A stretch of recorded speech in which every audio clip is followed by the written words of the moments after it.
तुम्हें उठाकर म्यूजियम में रखना चाहिए, टिकट लगनी चाहिए तुम्हें देखने के लिए। Jaisri, thank you so much for joining us, really appreciate your time. आपने एक बहुत बड़ा नाम बनाया अपने आप के लिए बॉलीवुड में, सिनेमा में, इंडियन सिनेमा में। आप ये बताएं, आपका जो बचपन था, आपका जो ब्रिंगिंग अप था, it wasn't part of the Bollywood experience. You were in a place जहाँ फिल्में देखी भी नहीं जाती थी। आपके लिए ये आपने ये कैसे जर्नी ली from that background to becoming one of the biggest Bollywood directors around? जहाँ मैं पैदा हुआ था और मेरा बचपन रहा है, उस जगह का नाम जमशेदपुर है। वो छोटी सी जगह है, बट वहाँ सिनेमा थिएटर्स तो हुआ ही करते थे। और मैं छोटे शहरों में रहा हूँ, वहाँ पे बड़ा हुआ हूँ और थिएटर किया करता था, बिकॉज़ वही वहाँ मुमकिन था कि आप स्कूल में स्कूल प्लेस करें, फिर कॉलेज में कॉलेज प्लेस करें वगैरह। और वो करते करते फाइनली प्रोफेशनल थिएटर की तरफ रुख हुआ। उसके बाद बॉम्बे आने के बाद टेलीविज़न, उसके बाद it has been steps and steps and steps, but I think theatre वो लिंक था जो मुझे वहाँ से यहाँ तक लाया है। अच्छा, जब आपके बारे में, आपकी फ़िल्म्स के बारे में लोग बात करते हैं तो अक्सर ये एक लफ्ज़ आता है आर्टिस्टिक, कि आप एक नया एस्थेटिक लेके आते हैं फ़िल्म्स में, जो अमूमन हमने जो पिछले 20 या 25 साल में नहीं देखा। आप ये एस्थेटिक को कमर्शियलाइज जो फ़िल्म्स हैं उनको आप इस दोनों चीज़ों को कैसे मर्ज करते हैं? एक्चुअली मैं इसके बारे में ज़्यादा सोचता नहीं हूँ। मुझे लगता है कि फ़िल्में ऐसी होनी चाहिए कि कम से कम आप खुद एम्बैरस हो उन फिल्मों के बारे में। ऐसा नहीं लगना चाहिए कि यार मैं बड़ा शर्मिंदा हो रहा हूँ अभी। थोड़ी बहुत शर्मिंदगी वैसे भी होती है फिल्मों के बारे में। So I think that takes care of the aesthetic part of it. As far as commercial is concern, मुझे लगता है कि मैं काफ़ी जिसको हिंदी में फूहड़ कहते हैं कि कॉमन टेस्ट का इंसान हूँ। तो मैं कोई बहुत आर्टिस्टिक या जीनियस टाइप का या बहुत उस तरह का बंदा ही नहीं हूँ।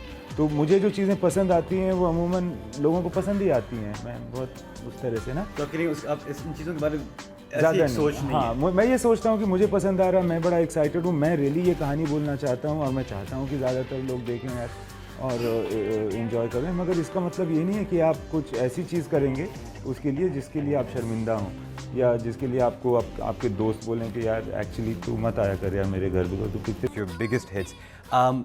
उस हिट के बाद आपकी जो सब्सिक्वेंट फिल्म्स हैं अक्सर लोग उन्हीं फिल्म्स के साथ कंपेयर करते हैं, जब वी मेट के साथ कंपेयर करते हैं। इज़ दैट अ बर्डन, या अब how do you take that? ये बर्डन उतने हैं जितना आप लें, बिकॉज ऐसा ज़रूर होता है कि लव आजकल के बाद बहुत सारे लोगों ने कहा कि बड़ी अच्छी फिल्म है मगर जब भी मेट जैसी नहीं।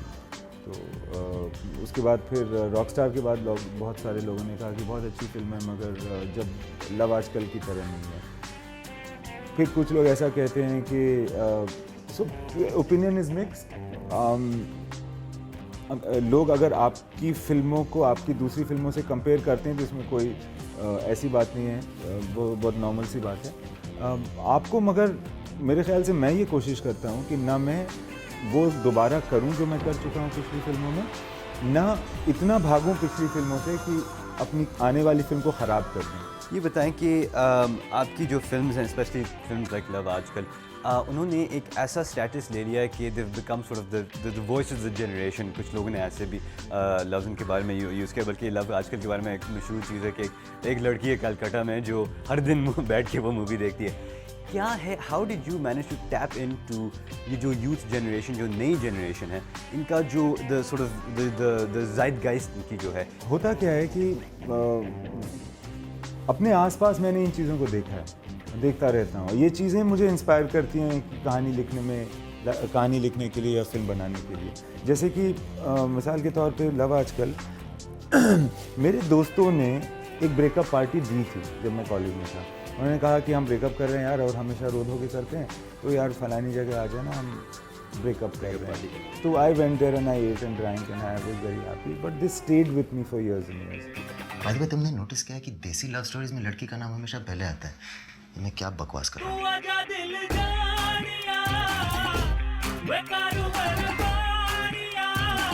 हाँ, ये हीर रांझा, जन्म जन्म का साथ टाइप के लोग, ये सिर्फ कहानियों में होते हैं। Thank you so much for joining us. Appreciate your time. Thank you so much.